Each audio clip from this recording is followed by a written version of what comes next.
Hello everyone, welcome to this series of IELTS preparation videos. In this series, I'll give you some tips, strategy, and advice that will guarantee to boost your overall IELTS band score. And this series is appropriate for students whose levels of English proficiency is around 6 or 6.5, aiming a higher band score. And one more thing is why I chose to start off with the speaking instead of other skills like listening, reading, or writing.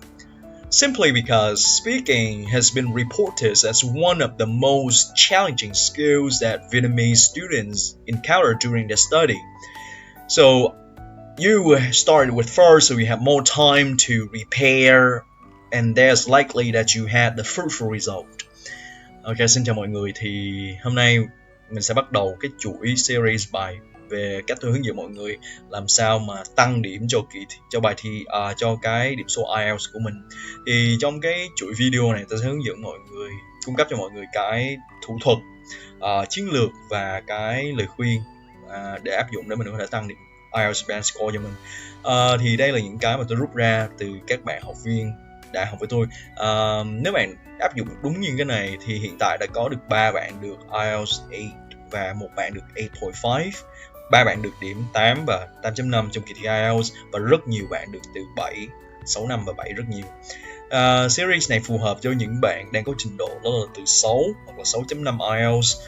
Mình muốn tăng điểm tổng của mình, điểm tổng thành phần của mình lên mức mình mong muốn. Alright, thì bạn sẽ coi video này. Và lý do tại sao tôi chọn bắt đầu với lại cái bài speaking, kỹ năng speaking trước với lại các kỹ năng khác như là listening, reading or writing. Đơn giản bởi vì speaking là kỹ năng thường được đánh giá là kỹ năng khó đối với lại người học Việt Nam mình. Đồng thời tôi hướng dẫn mọi người trước nên mọi người sẽ có nhiều thời gian hơn để mọi người chuẩn bị cho nó, và đồng nghĩa với việc đó là mình sẽ có được cái kết quả mỹ mãn hơn.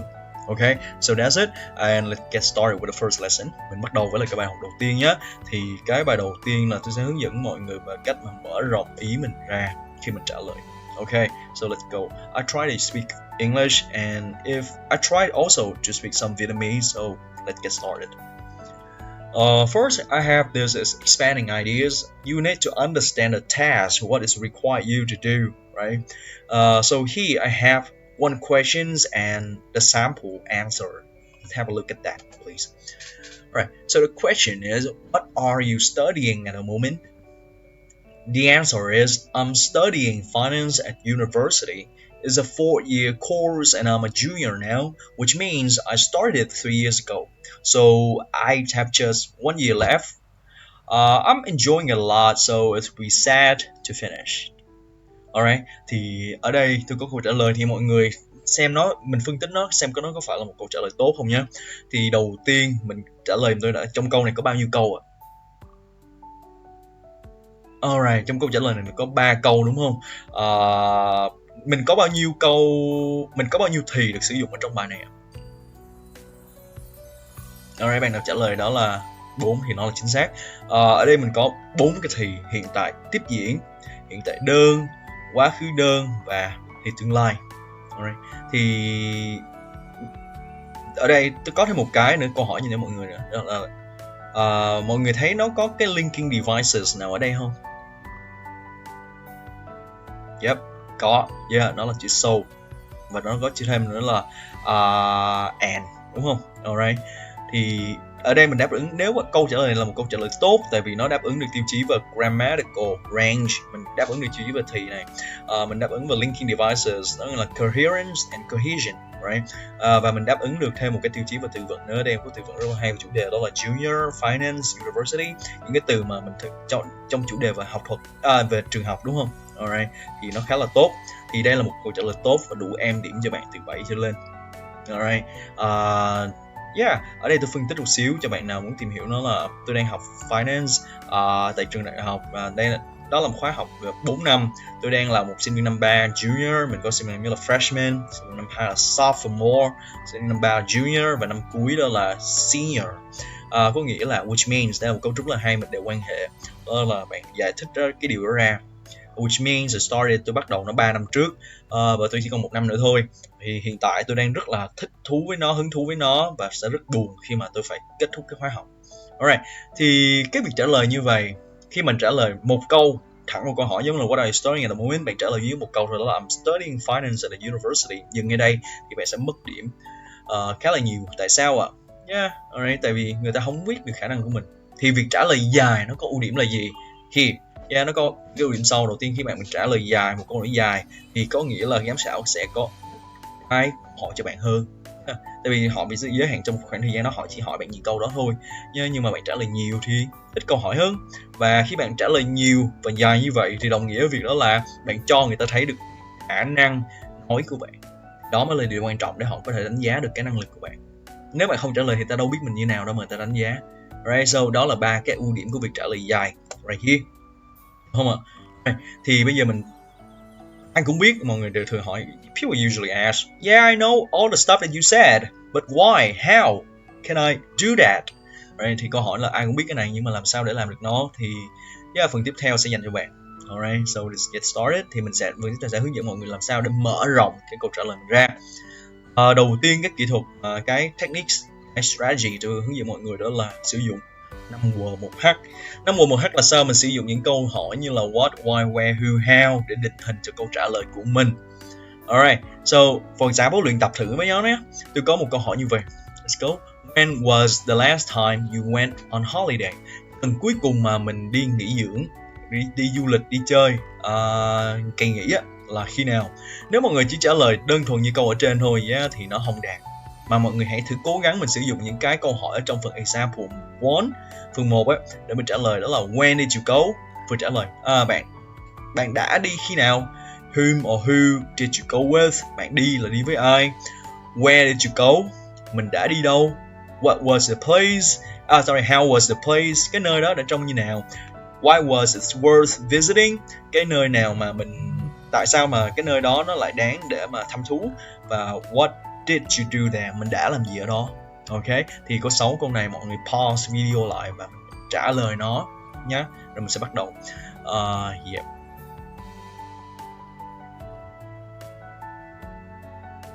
Ok, tôi sẽ bắt đầu video tại tôi không thể đợi được nên mọi người sẽ pause nó khi mà mọi người làm xong nhé. Mình sẽ resume nó lại.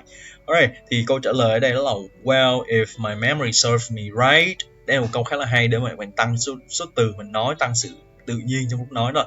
Nếu mà tôi nhớ đúng if my memory serves me right, it was about 4 years ago. Nó là 4 năm trước. Giờ 2004 rồi thì 4 năm trước là 2020. Giải thích ra luôn. In December 2020. Alright. Nhưng mà dừng ngay đây thì chưa đủ. Tôi sẽ có một đoạn nữa, đó là my family and I went to Sapa for 2 weeks during Christmas break. You know, Sapa is an intriguing place to visit because of the Dao minority culture. I remember my family and I drove out to the Owiho Pass there, trekked in the Fancy Pond, and I really can't wait to go back there. Alright, so that's it. Đó là cái câu hỏi, thì mình câu trả lời của tôi. Mọi người phân tích cùng nhau nhé. Thì đầu tiên để trả lời câu hỏi đó là khi nào, đúng không? Trả lời đầu tiên luôn luôn phải trả lời câu hỏi trước rồi mới mở rộng nó ra. Mọi người nhớ cái lưu ý đó nhé.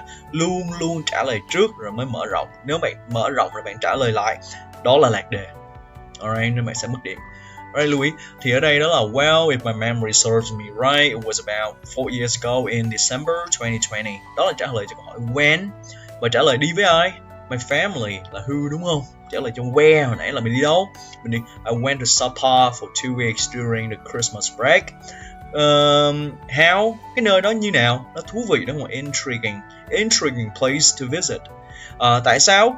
Tại sao này? Bởi vì because of the Dao minority culture, cái văn hóa của người thiểu số, người dân tộc đồng bào mình gọi là minority. Intriguing là thú vị, nó bằng với interesting, đúng không ạ? Rồi tiếp theo nữa là trả lời cho what did you do there? Mình làm gì ở đó? Đó là my family and I drove out to the Owiho Pass. Pass ở đây là cái đèo. Right, cái đèo Owiho. Trekked in the Fancy Pond. Fancy Pond là đỉnh Fancy Pond, đúng không ạ? Alright, and I can't wait là không thể nào đợi để quay lại đó nữa. Alright, thì bạn đã có một câu rất là chuẩn chỉnh để mà trả lời cho cái kỳ thi IELTS yeah, của mình, đặc biệt là trong cái phần đó là IELTS part 1. Yeah, phần này WA question sẽ hướng dẫn giúp mọi người trả lời những câu hỏi trong phần IELTS Speaking part 1 nhé. Alright. Đó là một cái. Thì bây giờ thì có cái ví dụ nữa, đó là practice, mình luyện tập trung với nhau nhé. Đó là did you learn how to ride a bike when you were a child? Yeah, right, thì tôi có vài câu hỏi ở đây để gợi mở, thì mọi người thử dừng video lại và trả lời nó.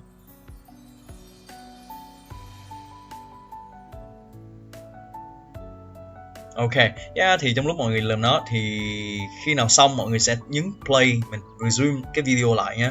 Còn nếu mà chưa làm xong thì đừng tiếp tục video. Alright, thì tôi có một cái đầu tiên trả lời cho câu hỏi đó là when did you learn? Bạn đã học nó khi nào? Thì gợi ý nhé. Yes, I remember vividly. Tôi nhớ một cách sống động. It was during the summer break when I was only 6. Nó là cái kỳ nghỉ hè khi mà tôi mới 6 tuổi thôi. Mình trả lời tiếp đó là ai mua cho mình chiếc xe đạp đó? Who? My parent. Alright, parent ở đây khác là parents. Tại vì chỉ có một người thôi, còn là ba hoặc mẹ. Còn nếu mà ba mẹ luôn là parents. My parent bought me a really wonderful new bike. Ba hoặc mẹ mình mua cho mình một chiếc xe đó. Who taught you to ride a bike? Ai dạy mình lái đạp xe đạp? I was taught to ride by my father, who was incredibly encouraging but quite strict. Tôi được ba mình dạy là đạp xe đạp.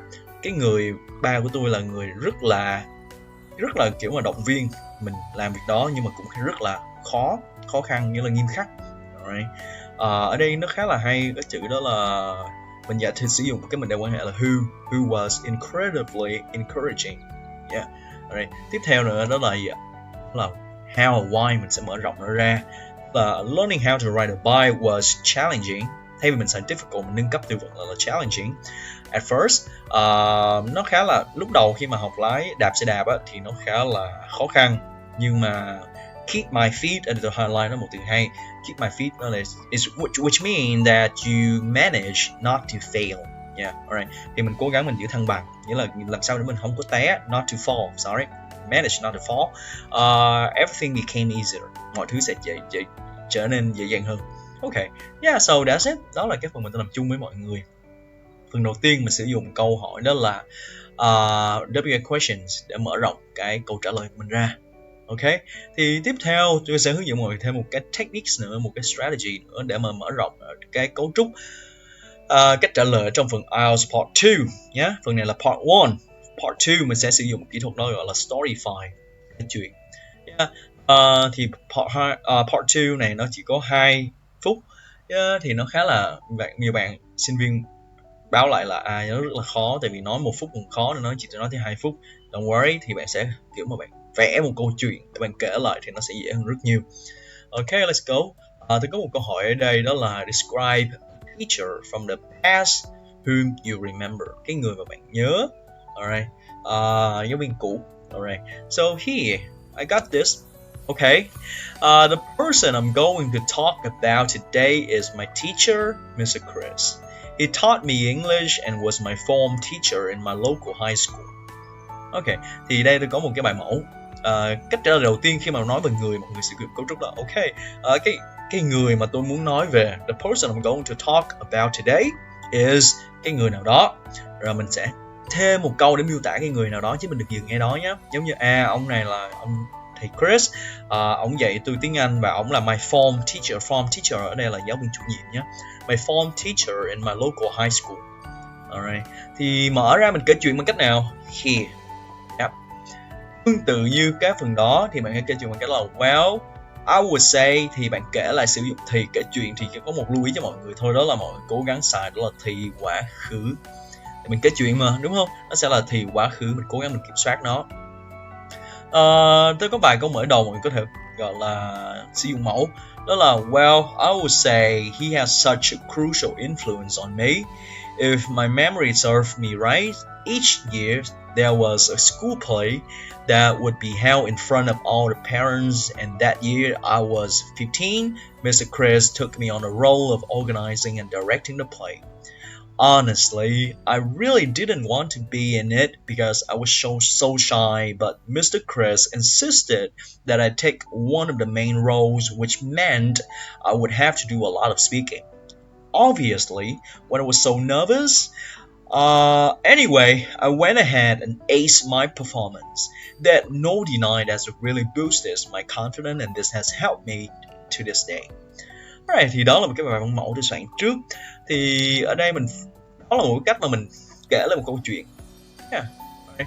Thì kỹ năng này sẽ phù hợp với những bạn đang ở mức từ 6 đến 6.5. Yeah, giống như tôi hồi nãy vừa nói những cái bài hồi nãy thì ở trên thì nó phù hợp với bạn trình độ thấp hơn, nhưng mà từ từ sẽ tăng khó lên. Ở đây tôi có sử dụng câu trúc lặp đi lặp lại nãy giờ, đó là luôn luôn nó là if my memory serves me right, thì mình kể lại một câu chuyện mà, đúng không? Alright, there was a school play, có một cái vở kịch ở trường mà được tổ chức mỗi năm trước mặt các phụ huynh. Thì năm đó tôi chỉ có 15 tuổi thôi, thì ông thầy Chris ông took the role, ông giữ cái vị trí đó là tổ chức và điều hành cái buổi diễn kịch đó. Thực sự mà nói thì tôi không có muốn tham gia chút nào hết, bởi vì tôi rất là ngại. Nhưng mà ổng thì cứ nằng nặc khăng khăng là tôi phải làm một trong những cái nhân vật chính ở trong bữa kịch đó. Có nghĩa là đồng nghĩa việc đó là tôi phải nói rất là nhiều trước mọi người. Rõ ràng là tôi rất là lo, obviously really nervous. Nhưng mà không sao, tôi cứ tiếp tục và bước tới, và thành công ace is mean you successfully do something. Mình thành công với lại cái màn biểu diễn đó. Không có gì, đây là một cấu trúc rất là hay, đó là there's no deny that. Một cấu trúc mình có thể tủ nó khi mình nói không có gì để mà rõ ràng là, giờ mình sẽ hiểu nó là rõ ràng là nó đẩy cái việc mà tham gia đó, nó làm cho tăng cái sự tự tin của tôi, và cái việc đó nó giúp tôi tới tận ngày nay. Alright, đó mình đang kể chuyện lại, đúng không? Nghĩa là sao? Kể chuyện là sao? Là bạn sẽ bắt đầu từ quá khứ, bạn đã kể lại và cứ theo mạch thời gian đó bạn nhớ lại cái câu chuyện của bạn. Alright, bạn chuẩn bị ý, sau đó mình sẽ viết theo cái thứ tự thời gian, mình hình dung nó ra câu chuyện ở trong đầu mình á. Yeah, alright, mình tưởng tượng, mình nhớ lại thì mình sẽ triển khai nó lưu loát. Alright, thì đó là một cách kể chuyện. Ok, Storifying. Phần này thì tôi không có nói nhiều, tại vì đó là idea của bạn. Nhưng tôi sẽ có một cái câu hỏi để cho mọi người có thể mà chuẩn bị nó, luyện tập với nó. Thì mọi người có lưu ý, tôi nhắc lại đó là để Storify được thì mọi người sẽ nhớ những cái hành động trong quá khứ thì nó phải là thì quá khứ rồi, và kể theo thứ tự mốc thời gian thì nó sẽ dễ cho mình hơn. Chứ mình đừng copy một cái bài ở trên mạng mình học nó, đó là điều cấm kỵ. Mình chỉ có thể học được những từ hay trong đó để mình áp dụng, chứ đừng học thuộc lòng. Ok, tiếp theo tôi có một cái bài trong một task cho mọi người, đó là mọi người sẽ miêu tả một cái museum, một cái bảo tàng. Thì đây là những cái key giúp mọi người trả lời nó. Thường trong cái cue card nó sẽ có, đúng không? Thì mọi người chuẩn bị nhé. Và Storifying techniques is extremely useful when answering speaking part 2 question. Nó sẽ giúp mọi người rất nhiều khi mọi người trả lời part 2. Mọi người dừng video lại và làm nó.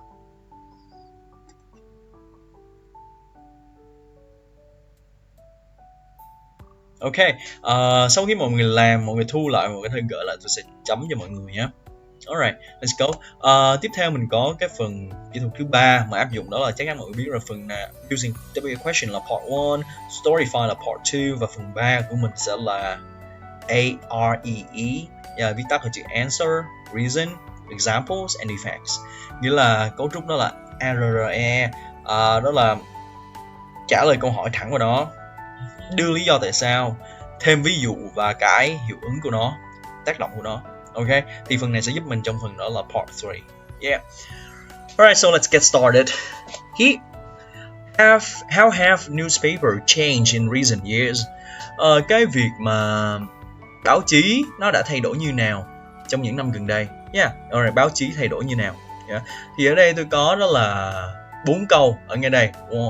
Because, well, for example, I think. Thì mọi người nối thử giùm tôi cái chữ là answer, effects, example, reason vào đúng cái ô giùm tôi cái. Bạn viết chữ R, chữ A, chữ E, chữ E. Nếu mà nó là example là số 1, còn cái E2 đó là effects. Mọi người làm nhanh nhé.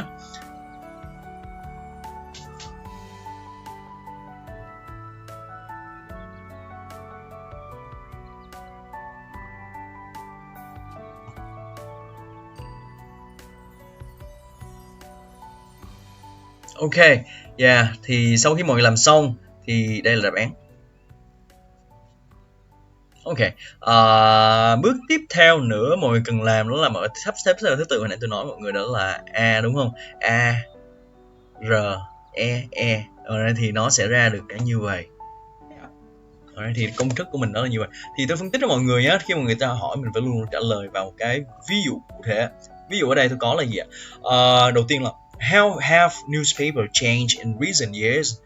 Well, I'll say the biggest change is that they have moved online. Yeah. Cái đầu tiên thì phải nói là cái sự thay đổi đầu tiên đó là cái báo chí dường như đã chuyển qua hình thức đó là trực tuyến hết rồi. Number two, because bởi vì they have had to keep up with social media as a means of spreading news. Bởi vì họ phải cạnh tranh, họ phải đi theo cái mạng xã hội như là một phương tiện để mà truyền tải thông tin. Câu số 3 của mình là for example, hoặc là for instance, I used to read the Guardian newspaper, the paper version, but now I read it via the app on my mobile phone. Yeah. Và cái cuối cùng, I think by moving online, the big newspapers have been able to actually grow their readership. Alright, yeah, thì tôi nghĩ là bởi vì cái chuyển qua hình thức trực tuyến á, thì những cái nhà tòa soạn báo lớn họ có thể mà phát triển được cái nguồn độc giả của họ hơn. Ok, yeah, đó là cái mọi người vừa tiếp cận với lại cách trả lời. Thì ở đây tôi có vài cái note cho mọi người, là mọi người nhớ đầu tiên là mình có thể xài những cái linking devices lúc đầu như là well ngay đây, well ngay câu số 1, right here, yeah, well. Hoặc tiếp theo bạn có thể giải thích because, hoặc bạn có thể xài là since nhé. Để nếu ví dụ mọi người có thể xài đó là for example hoặc là for instance. Và cuối cùng đó là mọi người đưa quan điểm của mình vào, yeah, effects, yeah, thì bắt buộc phải đưa quan điểm vào, đó là I think hoặc là I reckon, from my point of view, những cái đó. Alright, thì nó sẽ giúp mình tăng được cái gọi là mở rộng sự trả lời của mình trong câu hỏi. Okay, let's move on. Mình chuyển sang phần tiếp theo nhé. Thì luyện tập đó. Do you think that computers are suitable for young children? Bạn có nghĩ là cái trò chơi điện tử là phù hợp với lại trẻ nhỏ không? Ok, mọi người thử tự phát triển ý mình dựa trên cái này nhé. Sau đó tôi sẽ đưa mọi người bài mẫu và mọi người sẽ so với nó xem như nào. Ok.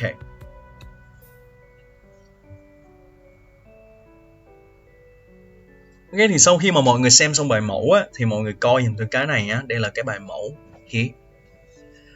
Ok, tôi sẽ làm chung với mọi người. From my perspective, it's not advisable to allow very young children to play computer games because they may have an adverse effects on the child's health. For instance, staring at a computer screen for too long can be detrimental to their eyesight. You see, there's an increasing number of children wearing glasses nowadays because of short-sightedness, which could be a direct consequence of prolonged periods of gaming on computer.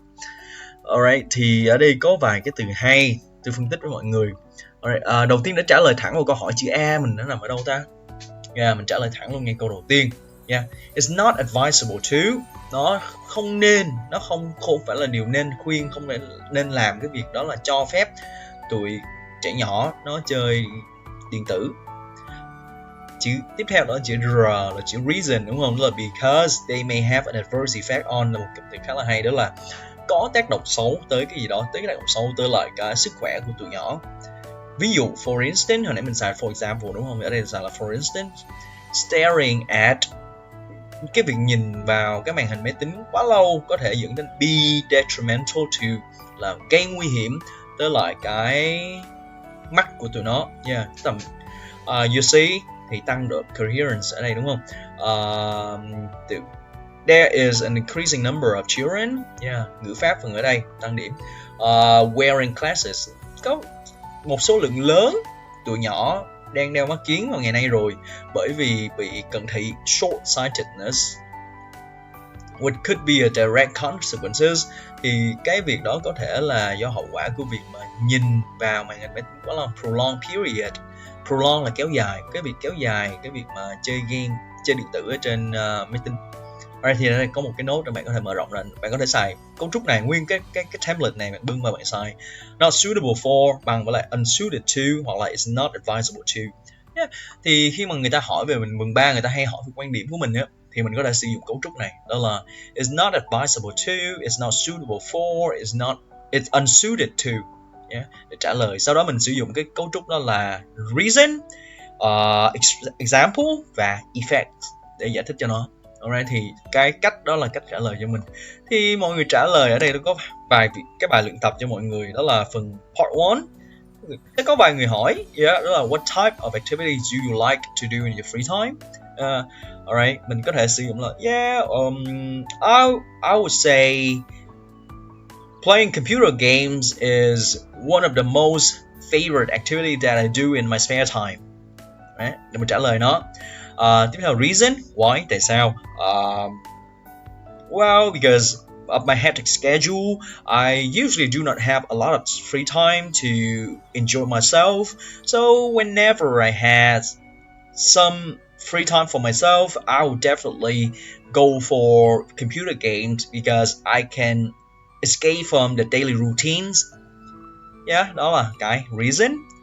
Example, effects. Playing computer games can help me unwind, and I do not. It's a time for me to relax from other stuff. I don't bother with other stuff. For example, ví dụ như vậy. Thì đó là một cách trả lời. Thì tôi đang áp dụng cái cấu trúc là A.R.E.E. Hoàn toàn ngẫu hứng để mọi người có thể trả lời nó. Thì mọi người cố gắng mình luyện tập theo dựa theo cái câu hỏi đây, hoặc là do you like to do this activity alone or with other people? Why? Is it being late acceptable in your culture? What types of excuses do you think are alright for lateness? Yeah. Thì đó là cái cách mọi người áp dụng cái A.R.E.E. Thì nhưng mà đặc biệt của nó là cấu trúc này sẽ rất phù hợp khi mình trả lời những cái câu hỏi trong phần part 3. Okay, so that's it. Tôi đã giao cho mọi người những cái bài tập luyện tập rồi, thì mọi người cứ gửi lại, chuẩn bị xong mọi người có thể gửi lại, tôi sẽ check với mọi người. Yeah, alright, so that's it. Thank you so much for this, and I'm gonna see you in the next video. If you found this helpful, please like or subscribe or give me a comment below. I'll try to reach out and answer all of these questions to you. Okay, so that's it. Cheers.